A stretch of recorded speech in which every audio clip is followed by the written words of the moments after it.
Hoy nos vamos de paseo por una ciudad española, Valladolid.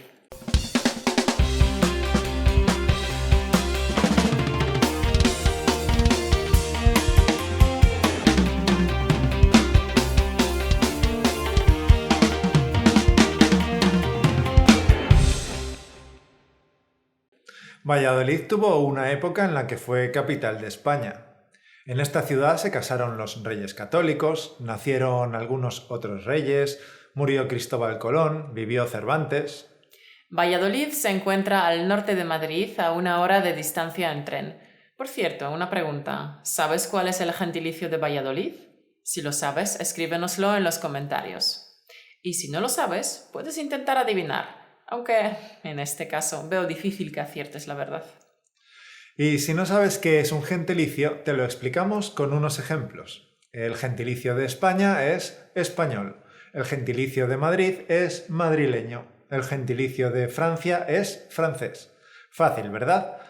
El gentilicio expresa la relación de algo con un lugar geográfico. Así que, a ver si sabes cuál es el gentilicio de Valladolid.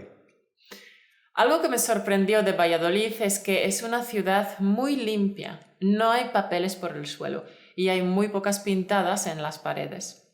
Pero comencemos nuestro paseo. Y empezamos desde la Plaza Zorrilla.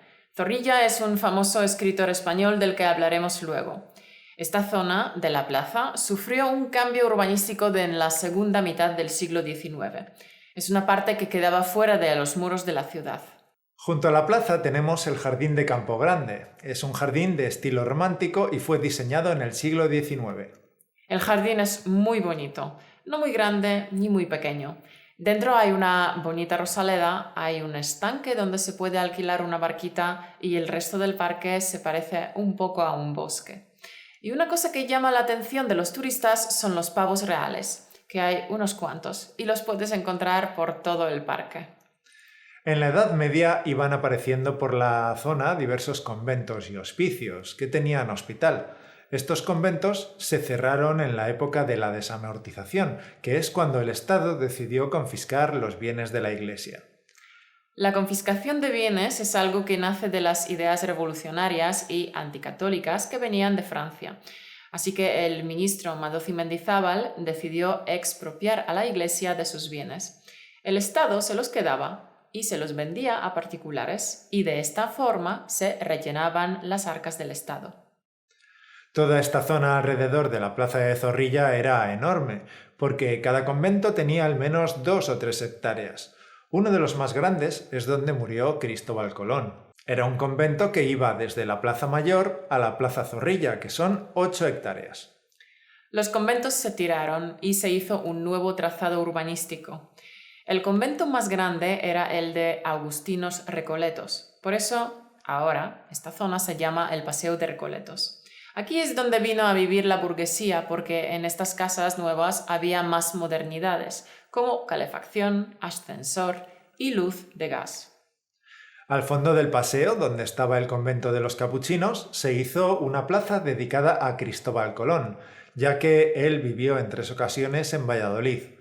En esa plaza hay un monumento, obra del escultor Antonio Susillo.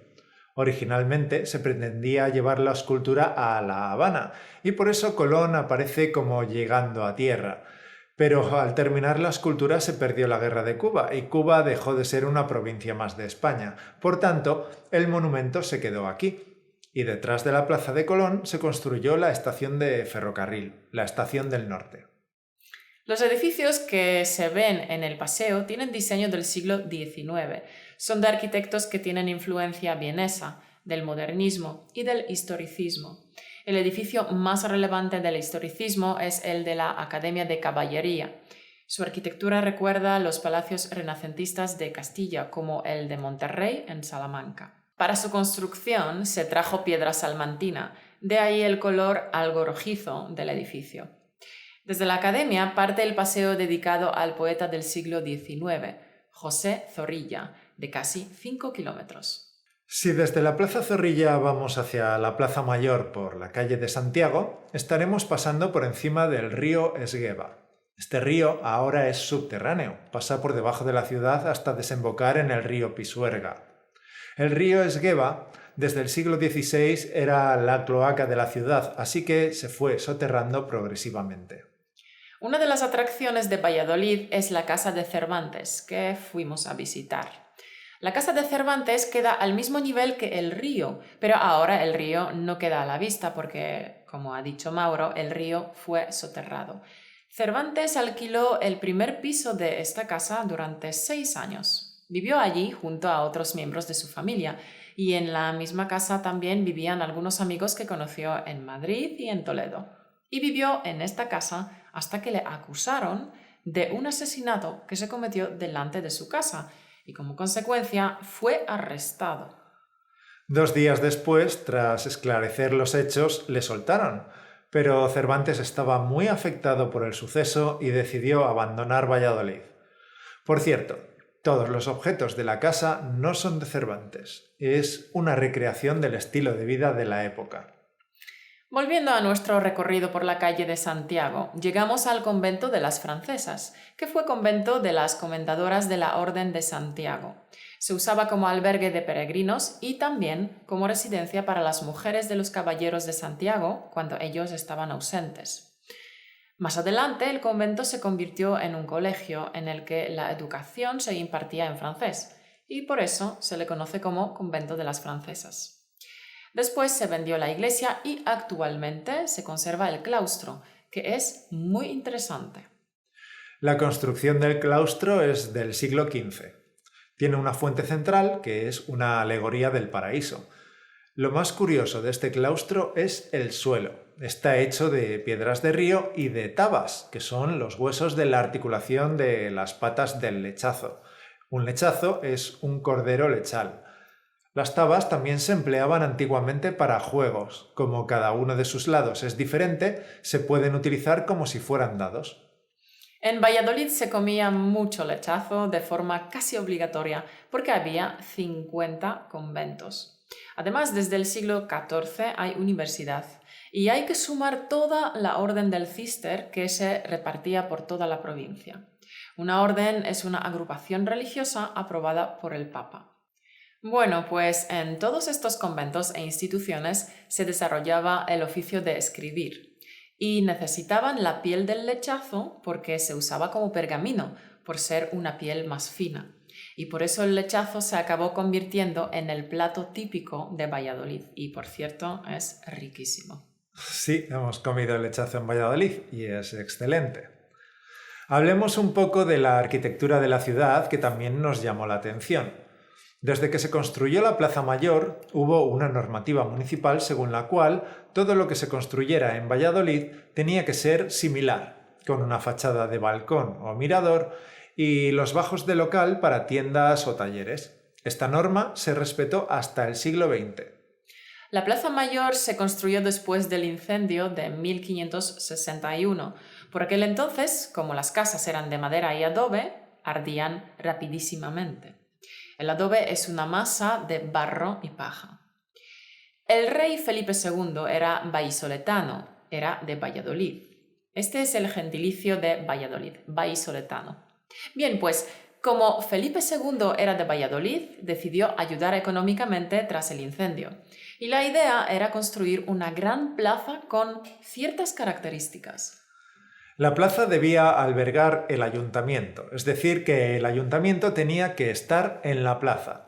La plaza debía tener soportales para que los vendedores pudieran poner su puesto a resguardo del sol. Que los gremios y oficios se ubicaran de forma ordenada en la plaza, por eso abajo estaba el taller y arriba la vivienda. La plaza tenía que ser de 3 alturas. Por eso, lo que se ha construido en el siglo XX, con un piso de más, no se pinta del color original. Se pinta de un color diferente para conservar cierta uniformidad en el aspecto de la plaza. El trazado de las calles tenía que tener capacidad para un carro de ida y otro de vuelta más el peatón, y eso marca el ancho de las entradas a la plaza. En el centro de la plaza hay una estatua del conde Pedro Ansúrez. Pedro Ansúrez era la mano derecha del rey Alfonso VI y llevó a cabo la reconquista de Toledo. El rey le entregó Valladolid como señorío. Por aquel entonces, Valladolid no era más que una pequeña aldea. El conde Ansúrez facilitó su desarrollo construyendo un puente grande de piedra sobre el río Pisuerga y una serie de edificios que le otorgaron a Valladolid la categoría de villa. Fue a finales del siglo XVI cuando Valladolid recibe la categoría de ciudad. Uno de los edificios más importantes de la ciudad es la iglesia de San Pablo, por su espectacular fachada gótica de principios del siglo XVI. También aquí es donde se bautizó a los reyes Felipe II y Felipe IV.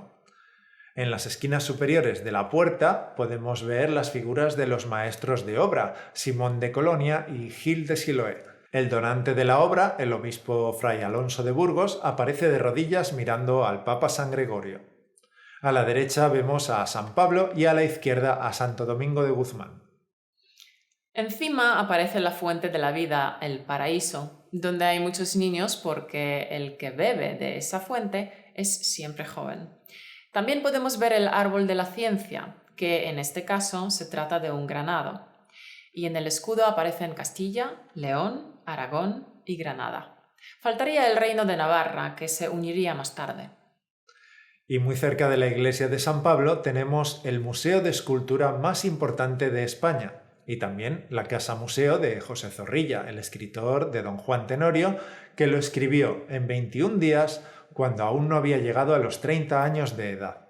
Esta es la casa donde nació a principios del siglo XIX y donde pasó su infancia hasta los 7 años. Luego volvía a Valladolid de forma regular. Y cuando era más mayor volvió a vivir en Valladolid, pero en otra casa. Sin embargo, por la nostalgia de su infancia, visitaba esta casa muy a menudo. En esta casa sí tenemos objetos que eran del poeta y de su familia. Y esta casa tiene una leyenda. El propio Zorrilla decía que un día, cuando tenía solo 5 años, estaba jugando por la casa con un caballito de cartón.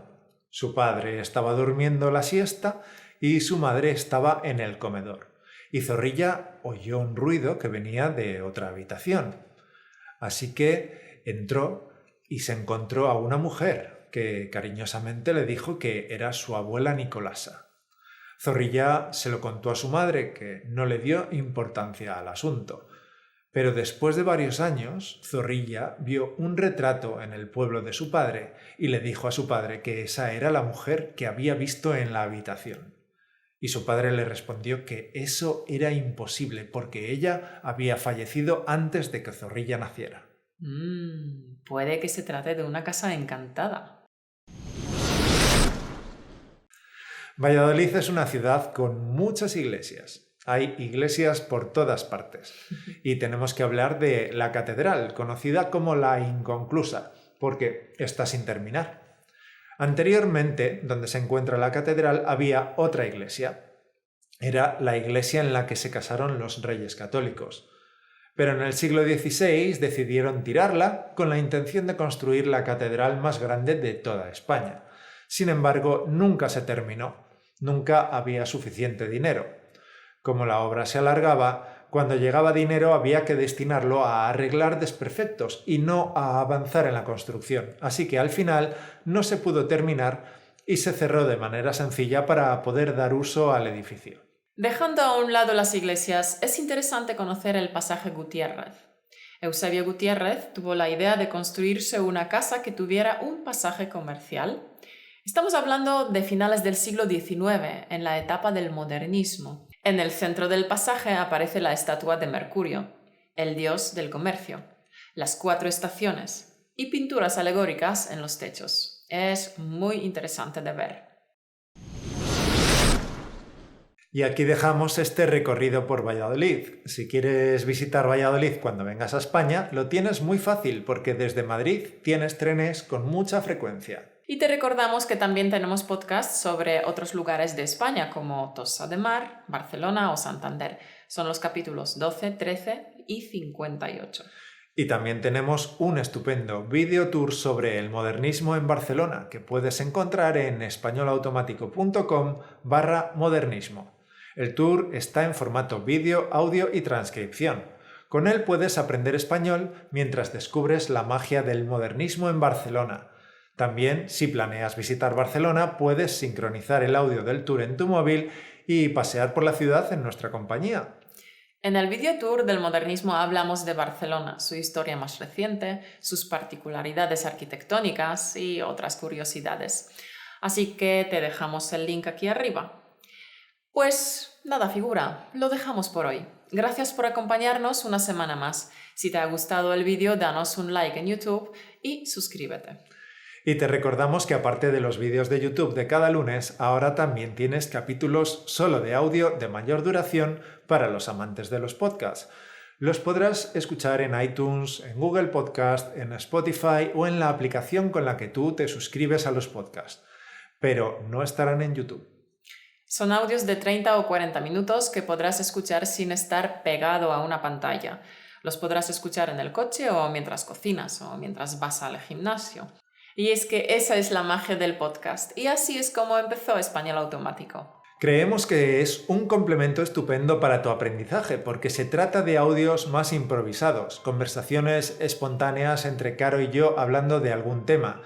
Comprender el español hablado e improvisado, sin preparar, es una dificultad extra para ti, pero sabemos que este es el paso natural que necesitas dar, porque ya conoces nuestras voces, así que es un paso bajo control para que mejores tu comprensión. Esto te acercará mucho a comprender a cualquier nativo, y hablaremos de temas interesantes, de libros, películas, actividades que hemos realizado, opiniones sobre diversos asuntos. Algo que será a la vez agradable y efectivo para tu aprendizaje. Si no te lo quieres perder, suscríbete a nuestro podcast en iTunes, en Spotify, en Stitcher, en Google Podcast o en la app que a ti te guste. Es gratis. Solo busca Español Automático en la app y suscríbete. Pues nada, campeón, nos veremos la semana que viene. Hasta el lunes que viene.